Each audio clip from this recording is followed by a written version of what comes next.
Hello, I am sat on my bedroom floor once again. Welcome back to my YouTube channel. My name is Louise, if you didn't already know that, if you aren't already following me. Make sure you're subscribed if you're not already, because I'm really trying to put effort into my YouTube channel at the moment. Today's video is going to be talking about my current favourite things. So I have a lot going on in my personal life at the moment, which I am going to talk about, but I'm not quite ready to talk about it. But in the next couple of weeks, you will get a video of me talking about what's going on in my personal life. But in the meantime, I wanted to talk about some of my favourite things that have been helping me cope with everything that's been going on in my life at the moment. I am very much a child of the internet. Like, I grew up, I was born in 1999 and I grew up with the internet, and those things have really been a huge source of comfort for me throughout the years. And especially in the last few months while my life has been really turbulent, reading books and watching YouTube and watching films has been a great source of comfort and entertainment to me. And so today I just wanted to talk about all of the things that I've been loving recently, that have been bringing me joy, that have been, broadening my horizons, teaching me new things, and share them with you, because I love all of these things and more people should read these books, watch these films, etc, etc. Some of them are very popular, some of them you'll probably never have heard of. It's a whole mix of things. I think I've got like 4 or 5 books to talk about, a couple of podcasts, a couple of films, a couple of items of clothing, and then just some really random things at the end. So without further ado, let's get into the first section of this video and talk about the books that I have been loving recently. Reading has been my latest fixation. I wouldn't say I struggle with like hyperfixation or addiction necessarily, but I struggle with anxiety, and fixating on things seems to really help me cope with my anxiety, and it seems to vary what that is. Some months it's a craft, some months it's a TV show, and at the moment it's just been reading and reading in general, and also watching lots of booktube, which has really made me fall in love with reading, and I definitely want to start making more bookish videos in the near future, which we'll hopefully see soon. But yes, I've read a lot of books so far this year, a terrifying number, which we're not going to talk about today, but I do want to mention like the 4 or 5 books that I've absolutely loved that I've read so far this year. So I'm just looking on Storygraph at my highest rated books of the year so far. Okay, so let's start with fiction, because that's probably the most exciting to all of you. There are 2 fiction books that I want to talk about. The first is Anxious People by Fredrik Backman. I really liked this book. I really love Fredrik Backman. One of my friends lent me Beartown last year, and that was my favourite fiction book of 2021, and so I really wanted to check out more of Fredrik Backman's work.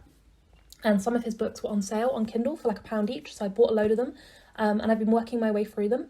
And Anxious People was really good. It's his latest release, I think. I ended up giving this 4.5 stars, although on reflection I might bump it down to 4, I'm not quite sure. My main issue with this book is that the plot is very farcical. It's a bit absurd. It's about this bank robber who goes in to rob a bank, and then he finds out that the bank is cashless, and so they don't have any money, and he ends up running up into an apartment building and holding hostage a group of people who are at an apartment viewing in this apartment, because he's worried that the police are going to come and get him, and so he ends up holding them hostage so the police won't take him. And it's a very absurd plot. Like, none of it is rational. There's a guy in a bunny costume. It's just all a bit bizarre, and normally I don't like that kind of thing. However, the writing in this was strong enough that it didn't matter. So I didn't like that it was farcical, but I felt that the writing was so strong that it didn't matter. It was carried through anyway. What I really love about Fredrik Backman, and what I loved about Beartown, is the character studies and the way that each of these characters are explored, and that was still phenomenal in this book. So I definitely didn't like it as much as I liked Beartown. And I would definitely of the 2 recommend Beartown, but this was still a really good book, and if you are a fan of Fredrik Backman or Beartown, I would definitely recommend checking out his latest book, Anxious People. The other fiction book that I really wanted to talk about is Home Before Dark by Riley Sager, and this is probably one of my favourite books that I've read so far this year. This is a thriller, which is a new genre for me, something I'm just getting into, but I'm really enjoying at the moment. Apparently I'm just in a mood to read thrillers and mysteries. This book is inspired by Amityville, if you know what that is. Back in like the 70s, there was this family who stayed in this house, and then they wrote a non-fiction book about how this house was haunted and how they'd fled from this house. And this book, Home Before Dark, is inspired by that. So in this book, this girl and her family were in a similar situation, and her dad wrote this non-fiction book called House of Horrors about this house that they bought and turned out to be haunted and that they ran away from. And her whole life has wondered, is this real or not? Because she doesn't believe in ghosts, and she's like, how on earth can my family have told me all this time that, we were in this ghost house? I don't remember this. what is going on. But she's kind of just let it go. She's like, you know what, I don't care. And then her dad dies, and this is like right at the start of the book. This isn't a spoiler. And in the inheritance, he has left her the house. And she's like, we still own the house? Like, you never sold it? What is going on? And she, in the end, decides that she's going to go back to this house and try and work out what the heck is going on. And what I loved about this book is that it's told in 2 timelines. So alternate chapters are the House of Horrors book that the dad wrote, and then the girl going back to this house in modern day times. And that's what I loved about it. It was such an interesting way of doing it, because things are being revealed to you slowly and very crucially at like crucial times. And I think that was what made this book so good, because this book is completely such a cliche. Like, it's set in a haunted house. There are like ghosts. There's like a chandelier that keeps turning itself on and on. The servants' bells keep ringing. You know, it's a complete cliche. But you know what? If you're in the mood for a really cliche haunted house book, it really fills that hole, or like that urge. But what I loved about this book, and what I think makes it different and unique, is this dual timeline perspective. The fact that we're reading the dad's House of Horrors book and we're learning what's happened in that, and then we're also in the girl's perspective and as she's going through, and quite often say something will happen in the book and then she'll find some piece of evidence in the real life that either agrees with that or refutes it. And so she's slowly learning, like, how much of this book is true. Did my dad lie about the whole thing, or did he just lie about trivialized things, you know, to make it a better book? Like, how much of this is true? And what we also find out, you find out this on like page 100, so technically it's a spoiler, but I think it's worth knowing because it was one of the things that really hooked me, is that the night they fled this house, so, you know, the night that the ghosts came or whatever, and they fled this house, another girl in the village went missing. And she didn't know that because the book doesn't mention that. But when she goes back to the town and she's talking to all the people there, they tell her about this. And so it also becomes this mystery of what the heck happened to this girl. And that was the plot line that I was really invested in. And I read this book in like 24 hours.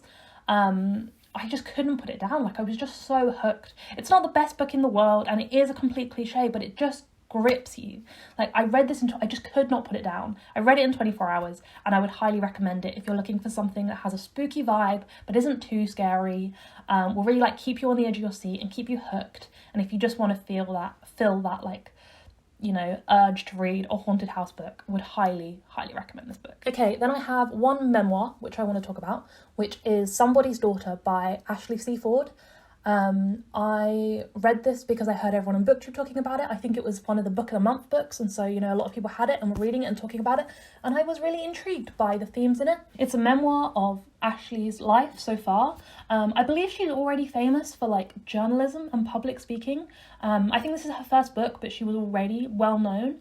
But this book is about sort of, you know, the first 20 or so years of her life, and it really explores themes of feminism and child abuse and sexual assault and race.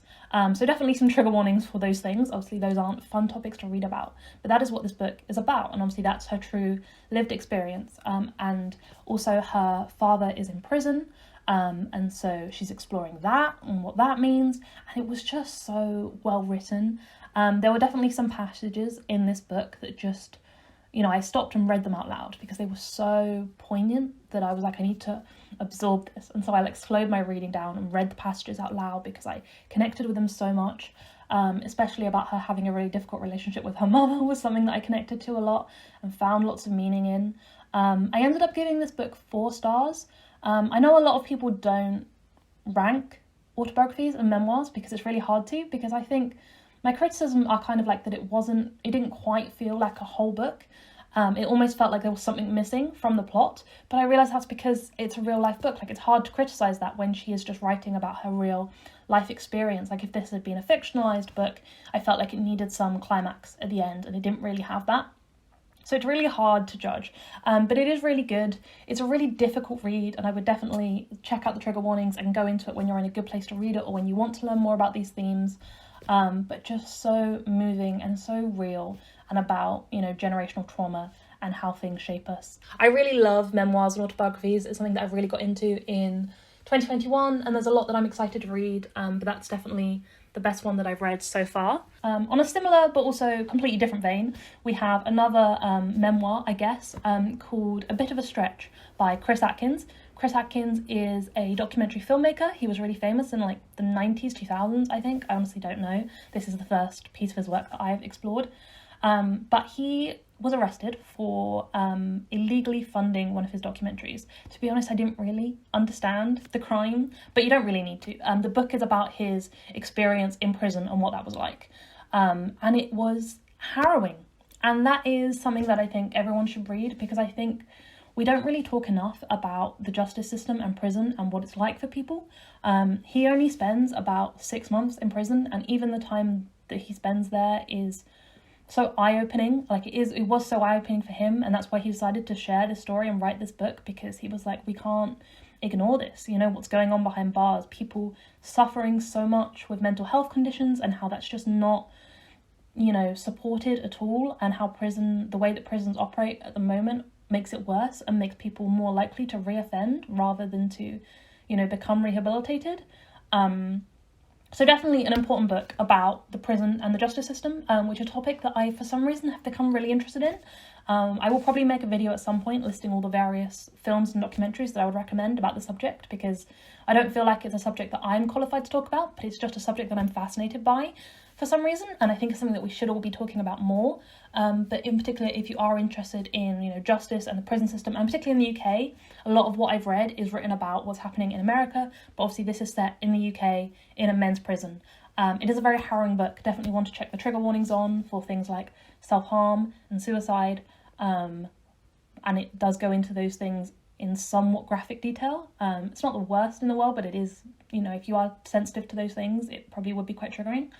I listened to an audiobook, which was in some places quite difficult to listen to, but as I say, just so emotive and would highly recommend. And then a couple of the more like boring, typical non-fiction books that I've read so far this year. The first is This is Vegan Propaganda, which I'm not going to talk about because I made a whole video about, but is a really like complete, cohesive guide to veganism and why we should all be vegan, and really comprehensive, that's the word I'm looking for, a really comprehensive guide to veganism. The second book is The Story of Stuff by Annie Leonard, which I finally finished yesterday after reading it for like 2 months. It took me a long time to get through because it is a very dense, slow-paced book. However, I absolutely loved it, and I think it's so important, and it's all about consumerism and our consumer society and capitalism. And I plan to make a whole video about that book because I thought it was so incredible, but it's also quite a dense book, and I realised that a lot of people aren't going to be willing to read it, so I will try and condense it into like a 20-30 minute video for you. But there is also, they made like a short 30-minute documentary type video, like it's a comic I think, about this, so you could go watch that on YouTube. But what I really loved about this book also was how aware it was of environmental justice and intersectionalism and racism within the climate crisis. And it really, highlighted those things. It didn't shy away from those topics, and I think that's so important when we talk about issues like climate change, is to acknowledge that the people who are being affected the worst are people in third world countries, who are people of colour, and who don't have a say in it. It's not their fault. And this book, it doesn't shy away from that at all. In fact, it highlights that. And so I thought it was incredible for that reason. And the third book that I read was Digital Minimalism by Cal Newport. I decided to listen to this because I saw that it was available as an ebook on my library app. I was hesitant to read this because I figured it would be one of those books where it didn't have anything new to teach me. Like, it was a topic I was interested in, but I was like, you know what, I know so much already about minimalism and having a healthy relationship with social media and those things. And I would say for the first half of the book, I was really bored and was struggling to get through it for that reason. Like, it was interesting and it was comprehensive, but I was like, you know what, this is stuff I already know. This isn't new to me. But the second half of the book was gold. The second half of the book was about what you should do instead. So the first half of the book is like why you should spend less time on social media. And the second half of the book is what you should do instead. And that was the thing that really made this book gold for me. He talks about how we should be doing things that are community focused. We should be doing things that use our hands and are tactile because that's what our human brain likes. We should do things that are skills and where we can progress in and feel challenged in. and he explores all these different things, and that was really, really good. Okay, so those are all of the books that I wanted to talk about. Next, let's talk about films. There are 2 films that I wanted to talk about. The first one you've definitely heard of and probably watched, and that is the Kingsman trilogy. I've watched the first 2 so far, and we are planning to watch the third one, as we've been watching them as a flat. And I had never seen them before. I shied away from watching these because they are action films, and I really have no interest in action films. But my flatmates wanted to watch them, and so I agreed to watch them. And they are more comedies than they are actions, and so they're actually really good because they are just funny. It feels like the action is used as a device to create comedy rather than it being an action film. You know, it is primarily a comedy film, and they are really funny. So I know that everyone's heard of them and you've probably all seen them, but if you haven't, would highly recommend checking out the Kingsman film if you want a nice, good, funny film. It's not like a 5-star film in any way, but I think it's a good film to watch with family or friends because I think it's something everyone will be able to enjoy. You know, it's something you could watch with other people and everyone would enjoy it. And the second film that, again, I would probably give like 4 stars was The Invisible Man, which is now on Netflix, I believe. This is a thriller, kind of horror film. It's based on a book by H.G. Wells, which I haven't read, so I don't know how true to the book it is. But essentially, this man is keeping this woman captive and she escapes. But he is like an evil scientist genius, and he's figured out how to make himself invisible. And now he's stalking her, but he's invisible. And I felt like this was such a good device for a thriller film because I often find when I watch thrillers or horrors, either the monster is too scary and you're like, I don't want to watch this is awful, or when you see the monster, they're not scary at all, and then you're not scared. Or, you know, once you've seen them 4 or 5 times, you get used to their appearance. But because he's invisible, it's just such a good film. So much of the film is like her, you know, running around trying to work out if he's in the room or not. It was good. It is an 18, definitely proceed with caution. It definitely makes you jump a lot. But for some reason, like I say, I'm really into thrillers at the moment. I'm not really into dark horror, but I'm into like suspense, mystery, what's going to happen, keeping you on the edge of your seat. That's what I've been into recently. And this film is definitely that. Like I said, it's not a 5-star film. It's probably like a 4-star film for me.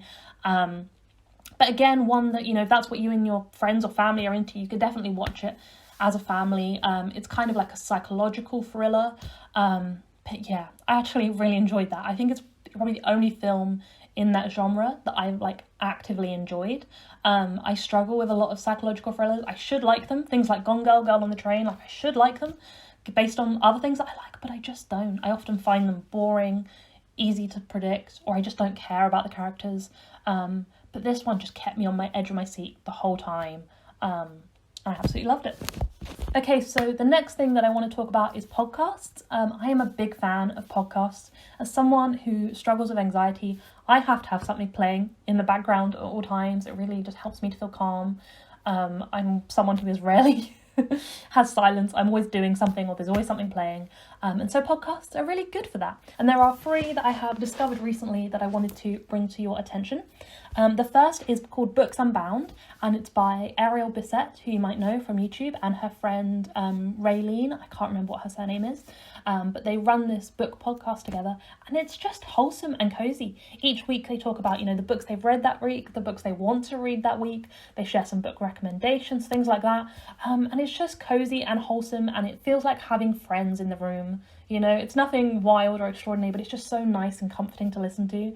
And as someone who's really into books at the moment, it's interesting to hear about what books are coming out and what books they're reading and what books they're excited about. And I think they're going to do a book club soon, which I'm excited to take part in, depending what the book is. So yeah, that's my first recommendation if you're just looking for something cozy and comforting to listen to. The second recommendation that I have is called Maintenance Phase. This is kind of a spin-off show in a way of You're Wrong About. One of the hosts of You're Wrong About is now doing this show. And it's all about diet and weight culture, and largely about fat phobia and why people are, you know, stigmatise weight and all of those things, and why it's all BS. And this has been so eye-opening to me. I think I was always someone who wanted to believe in things like, you know, health at every size and like your weight doesn't matter. But I think I had so much underlying prejudice, or I'd been told so many things that it was hard for me to believe that. But this podcast has done a good job of expelling, is that the right word, all of the myths that I had, and showing me why a lot of it just, there isn't the science behind it, or it just doesn't add up, you know. And it talks so much about like mental health and all of these different things, but also at the same time it's such a funny and enjoyable podcast. In a lot of these episodes they're exploring like an influencer or a certain diet, and they will laugh about it, and it's funny and it's entertaining, but it's also informative and teaches you so much. And that's just what makes it perfect, is that it's both, you know, funny, and it almost feels comforting, because now that I've listened to all like 25 episodes or whatever, they feel like people I know, and I'm like in the familiar voices, so it's kind of comforting, but also it's informative and interesting, and a topic that we don't talk about enough. Such an important topic to dispel weight stigma, and yeah, would highly recommend that podcast if that's something that you want to learn more about. And then the third recommendation that I have is called The Sleepy Bookshelf, and this is a podcast where they read to you books. I think they're all books that are in the public domain, so they're all like classic old books, and I've been listening to Pride and Prejudice. That's the only one I've listened to so far. I'm now like 2/3 of the way through, and I'm listening to it really slowly, because I'm just listening to like, you know, 10-15 minutes of an episode every night before I go to sleep, and it's just the most calming thing to listen to someone read Jane Austen to me in a nice, soothing, calming voice, and there's some nice, soothing, calming background music. It's just bliss. It's so nice to fall asleep to. I don't think I would have read Pride and Prejudice otherwise. The plot doesn't really... I'm not a romance reader. I don't read a lot of classics. And it's quite a slow book. But it's such a nice thing to fall asleep to. Like, it's just such a nice, warm, cozy vibe. And I'm excited to, you know... I feel like I'm now invested in the story, and I feel just so at peace in that world, because I've associated it with going to bed and this nice coziness. So I'm excited to learn what happens in the story. I have seen... both the BBC and the Keira Knightley adaptation before, but honestly so long ago that I can't remember the details. Like, I obviously know they're going to end up together, but I can't remember the ins and outs, which is quite nice, because obviously it's still new to me, or it feels new to me. But yeah, and there's lots of other things on there. They've got like Alice in Wonderland, Sherlock Holmes, Anne of Green Gables, and I'm excited to just slowly work my way through them. I'm really trying not to rush it. Like, if it takes me 3 or 4 months to get through Pride and Prejudice, it doesn't matter. It's just this really nice thing that I listen to like 10 minutes of before I go to bed. And it's wonderful. And I would highly recommend if you can't sleep. I listen to podcasts most nights when I'm trying to sleep. Again, as someone who struggles with anxiety, that's something that really helps me, is listening to podcasts, because I can lie there in the dark and get all cozy. And I often find I fall asleep. I put the sleep timer on. But even if I can't sleep on the days when I'm really struggling, it still means that I'm like lying down, nice and warm and cozy, relaxing. And it really helps me to fall asleep. And most podcasts I listen to 20-30 minutes before I fall asleep. This one, as I say, I'm 10 minutes and I'm asleep a lot of the time. Obviously it depends on the day, but it's just so calming, and it just lulls me to sleep, and I love it. Okay, I feel like this video is already getting quite long, so let's just talk about a couple of the random things that I love. My camera was running out of thing, it like stops me every half an hour, so I thought I would just quickly pick up 1 or 2 random things that I wanted to talk to you about, and then we'll wrap this video up. So the first thing that I wanted to talk about is some jumpers. I got these jumpers for Christmas because I wasn't sure what to ask for. Anyway, I ended up asking for these jumpers, and at the time I was a bit hesitant. I was like, I don't need these, but oh my god, I love them so much, and I wear them all the time. They are these waffle knit sweatshirts from a company called Rapa Nui, who are a sustainable clothing manufacturer. It really is just like a plain sweatshirt, you know, but it's got like a lovely waffle knit to it, and it's the softest thing. I have this one, which is in this like beigey camel colour, and I also have a black one, which is currently in the wash, so I can't show you, but it's just plain black. And exactly the same, and they are just the comfiest, coziest things in the world. They're made from organic cotton, and Rapa Nui do a good job of like paying their workers a fair wage. So yeah, Rapa Nui is a really great company. I would highly recommend checking them out. They're a sustainable clothing company, but their price point's also quite reasonable. I think it was £70 for these 2 jumpers, which is obviously why I asked for them for Christmas. But actually £35 for a really high quality jumper is not expensive in my mind. You would pay the same price if you went to somewhere like Next for a high quality jumper. So I'm really happy with these. I asked for them because I wasn't really sure what else to ask for Christmas, and everyone was asking me what I wanted, and I knew I wanted some new jumpers, but I've been trying to find some on Depop, but I've just been struggling to find like the perfect jumper on Depop, and so I decided to just ask for these, and I love them. I wear them all the time. I didn't realise just how much I would wear these.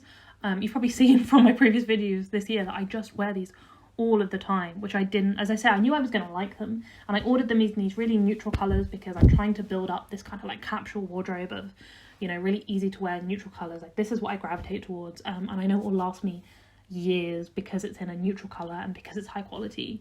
But I just wear them every day. Like, I love them so much. So yeah, definitely if you're looking for some sustainable clothing, would highly recommend checking out Rapa Nui. Obviously I'm hesitant to talk about things like that because I would always recommend buying secondhand first. I think secondhand is always better than buying from sustainable brands, but if you do, for whatever reason, want to buy something from a sustainable brand, would definitely check them out. I'm definitely going to use them in the future, especially for things like maybe sportswear or underwear that you don't want to buy secondhand. I think Rapa Nui will be my go-to store. And then the second random thing that I wanted to show you, and the last thing that I'm going to talk about in this video, is this colouring book, which is called Colour Quest. I ordered this off Amazon. However, on Amazon, when you buy things, you can buy them new, or especially for books and things, there's a little button and you can buy them used. And I decided to have a look on the used section to see if I could find one any cheaper. But because it was a colouring book, I was kind of worried about buying a colouring book used. But I found one that was labelled as like used, but, you know, very good condition or like excellent condition. And I was like, you know what, let's just order it. It was like £5 or £6. And this arrived. It's also much bigger than I thought it was going to be. I assumed it was going to be A4, but it's actually a much closer to A3. It might even be A3. It's roughly that sort of size. But it is a colour by numbers colouring book, which I have figured out is what I love. I love colouring in, but I've had various colouring books over the years, and I love the colour by numbers ones. And I decided to just buy myself a new one. You know, I had some colouring books that weren't colour by number ones, and I just didn't want to do them. And I was like, you know what, let's treat myself. It was kind of secondhand. It has a charity shop sticker on it, so I'm like, maybe it went to a charity shop and then couldn't be sold and ended up on Amazon. I don't know. But let me show you. Let me show you some of them. Like, firstly, they look like this. I don't know if you can see, but there's the colours down the side, and then there's like, you know, the pattern that you colour in. They are just stunning. Let me show you some of the ones I've done. I've done so many already. It's actually a bit concerning. But like, look at these. They are so beautiful. This one's a bit creepy, I won't lie. It's like a South American skull design. There's this one of some temples that I've done. This is my favourite one that I've done so far. Look at this giraffe. Like, look at that. What? Look at it. It's stunning. And I've been using a whole array of different stationery. I've been using my Posca pens, I've been using my brush pens and felt tips, I've been using gel pens, fine liners, all of that stuff. Just use whatever you have, but this colouring book is amazing, and there's also like 4 or 5 of them, so I'm not that worried that I'm racing through this, because as soon as I finish this, I'm just going to order the next one, because there's like a series of them, and it's stunning. And also that single-sided, which is really nice, because it means that you're not worried about things bleeding through. Like, most of the pens that I use don't bleed through, but if they did, I'm not worried about it. Awesome. Okay, that's everything that I wanted to talk to you about in this video. Like I said, I just wanted to share with you some of the wonderful things that have been helping me to cope with everything that's going on in my life. I will make a video about that in due course. But yeah, I hope you're having a lovely week, and I hope you have a nice weekend. I think I'm going to upload this on a Sunday, so here is your Sunday reminder that you can handle whatever this week has to throw at you. I believe in you. I believe in myself. It's going to be okay. Thank you for watching this video. I hope you enjoyed it, and I will see you very soon. My name is Louise, and if you want to learn more about me, you can find me on Instagram and YouTube. Don't forget to subscribe, and if you have any video ideas, I have a lot more free home now, which you'll hear about soon. So leave comments below if there's any videos that you want to make. I'm definitely after video ideas at the moment.